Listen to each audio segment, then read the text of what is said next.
Jira jirtu kabajamtoota dhaggeeffattoota keenya dhibee koronaan vaayirasii biyya keenya seenuu ilaalchisee guyyaa har'aa ministeerri fayyaa Itoophiyaa ibsa kenneetiin jira. Dhimma kana irratti obbo Taayyee Danda'aa waan kana quba qabdanii jennee bilbilaan dubbifnee turre. Obbo Taayyee sarara bilbilaa irratti nuuf argamu keessanii ulfaadhaa jennaa guyyaa har'aa vaayirasiin koronaa kan yeroo ammaa addunyaa yaaddessaa jiru biyya keenyattis akka argamedha. Ministeerri eegumsa fayyaa federaalaa ibsa kan dhimma kana irratti isinoo maal jettan?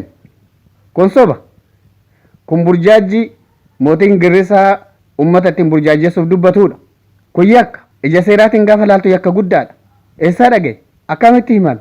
Eenyurraa mirkaneeffatte? Kanaafuu qaamni waan kana ibsa seera dhiyaachuu qaba. Lakka obbo Taayyee bar miidiyaa mootummatu har'aa guyyaa kana ibsa kennaatiin ture isin quban qabdanii? Lakki kijiba. Biltsiginnaan misoomatti jira. Hojii paartii keenya xureessuudhaan waan godhamaaru malee kun dhibeen biyya keenya seenee tokko illee hin jiru.